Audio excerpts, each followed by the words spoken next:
Hi friends, welcome to Cricket 360. இன்னைக்கு ஐபிஎல்லோட 63rd game of the season between Chennai super kings vs sunrisers Hyderabad பற்றி ஒரு match prediction. இது வரைக்கும் 62 கேம்ஸில் நம்ம 26 கரெக்டாக ப்ரெடிக்ட் பண்ணியிருக்கோம், 34 தப்பாக ப்ரெடிக்ட் பண்ணியிருக்கோம். ஒரு கேம் நோ ரிசல்ட், ஒரு கேம் வீடியோ அப்லோட் பண்ண முடியல. லாஸ்ட் ஃபியூ கேம்ஸ் வந்து பார்த்தீங்கன்னா ரொம்ப அன்பிரடிக்டபுளாக தான் இருக்குது. சம்டைம்ஸ் லோவர் லாங்க்டு டீம்ஸும் ஜெயிக்கிறாங்க, சேம் டைம் ஆர்சிபி மாதிரி டாப்பில் இருக்கிற டீமும் ஜெயிக்கிறாங்க. பிளே ஆஃப்ஸுக்கு எந்த டீம்லாம் வந்து குவாலிஃபை ஆகிற ஒரு ஸ்டேஜில் இருக்கோ அந்த டீம்லாம் வந்து லாஸ்ட்டு ஃபியூ கேம்ஸில் வந்து ஜெயிக்கவே இல்லை. இது வந்து ஒரு புது ட்ரெண்டாக இருக்குது இந்த ஐபிஎல்லில். ஸோ பார்ப்போம். இப்போ இன்றைக்கி விளையாட போகிற இந்த கேம் பார்த்திங்கன்னா ரெண்டு டீமுக்குமே ஒரு முக்கியமான கேமு.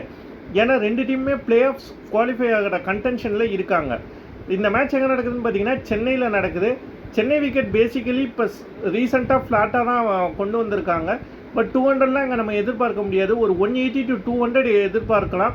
சேசிங் டீமுக்கு வந்து கொஞ்சம் சம்டைம்ஸ் வந்து கஷ்டமாக தான் இருக்கும் சேஸ் பண்ணுறதுக்கு. ரெண்டு டீமையும் நம்ம பேட்டிங் வைஸ் கம்பேர் பண்ணி பார்த்தோன்னா ஆன் பேப்பர் வந்து பார்க்க போகும்போது வந்து ரெண்டு டீமே ஈக்குவலாக இருந்தாலும் ஃபார்ம் வைஸ் அப்படிங்க போகும்போது எஸ்ஆர்ஹெச்சுக்கு வந்து ஒரு ஸ்லைட் எட்ஜ் இருக்கிறதா நான் பார்க்குறேன்.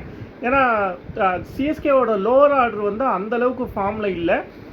Same with SRH. பட் ஆனால் எஸ்ஆர்ஹெச்சோட top order and middle order வந்து கொஞ்சம் ரொம்பவே நல்லா விளையாடுறாங்க அப்படிங்கிறது என்னுடைய கருத்து.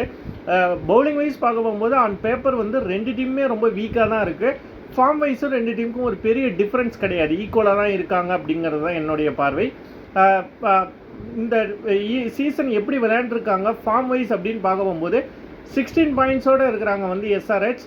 ஆன் தி அதர் ஹேண்ட் நீங்கள் பார்த்தீங்கன்னா வந்து சிஎஸ்கே 12 பாயிண்ட்ஸோடு இருக்காங்க.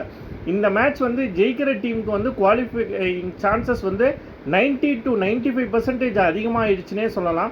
சிஎஸ்கே வந்து லாஸ்ட் கேம் தோற்றாலும் அதுக்கப்புறம் நடந்த ஒரு 3-4 மேட்ச் ரிசல்ட் வந்து அவங்களுக்கு சாதகமாக அமைஞ்சிருக்கு.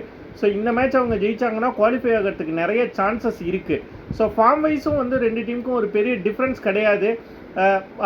ஆல்சோ வந்து பார்த்திங்கன்னா பேட்டிங்கும் வந்து ரெண்டு டீமுக்குமே கொஞ்சம் ஈக்குவலாக தான் இருக்குது. ஒரு ஸ்லைட் எட்ஜ் வந்து எஸ்ஆர்ஹெச்சுக்கு இருந்தாலும் சென்னை விக்கெட் வந்து கொஞ்சம் பவுலிங்க்கு சாதகமாக இருக்கும். ஸோ அங்கே பவுலிங்கில் ரெண்டு டீமுமே ஈக்குவலாக இருக்கிறது ப்ளஸ் ஹோம் அட்வான்டேஜ் வந்து சிஎஸ்கேக்கு இருக்கிறதுனால ஐ ப்ரெடிக்ட் சிஎஸ்கே வின்.